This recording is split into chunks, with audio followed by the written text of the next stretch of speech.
আসসালামু আলাইকুম। ওয়ালাইকুম আসসালাম। আমরা 17তম শিক্ষক নিবন্ধনের এইমাত্র ভাইবা দিয়ে এসেছেন আমাদের এই জি ভাই। আপনি একটু আপনার প্রশ্নগুলো শেয়ার করবেন এবং আপনার অভিজ্ঞতা শেয়ার করবেন আমাদের। জি ধন্যবাদ। আমি যখন ভাইবা বোর্ডে সালাম দিয়ে প্রবেশ করি তখন আমাকে প্রথমে বসতে বলে। তো বসার পর চেয়ারম্যান সাহেব আমাকে আমার নাম জিজ্ঞাসা করলেন। তারপর আমি আমার নাম বললাম। তারপর নামের অর্থ কী এটা জিজ্ঞাসা করছে। আমি আমার নামের অর্থটা বললাম। তারপর যখন নামের অর্থ বললাম যে আমার নাম মুজাম্মেল, তখন বলছে এই নামে তো কোরআনে মনে হয় একটা সূরা আছে। আমি বললাম জি, একটা সূরা আছে। এরপর বলল কোন মাদ্রাসা থেকে আপনি লেখাপড়া করছেন। আমি বললাম যে আমি আহমদিয়া সুন্নিয়া কামিল মাদ্রাসা। তারপর আমাকে জিজ্ঞাসা করছে আপনাদের মাদ্রাসার কি কি বিষয়ে পড়ানো হয়, আরবি ছাড়া অন্য কোনো কিছু পড়ানো হয় কি না।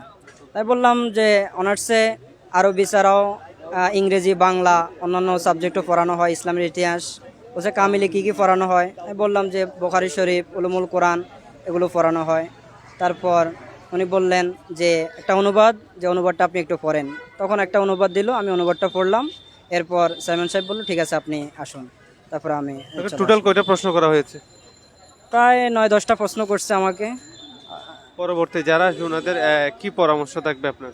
পরামর্শ থাকবে এটাই, দেখলাম আমার অভিজ্ঞতা থেকে যে রিটেনের যেই প্রশ্ন থাকে ওই প্রশ্ন থেকে অনেকগুলো প্রশ্নই ভাইবা বোর্ডে করানো হয়।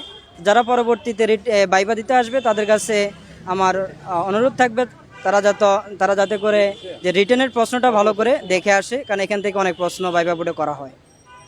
অসংখ্য ধন্যবাদ আপনাকে, আপনার জন্য শুভকামনা রইল। জি আপনাকেও ধন্যবাদ। আসসালামু আলাইকুম।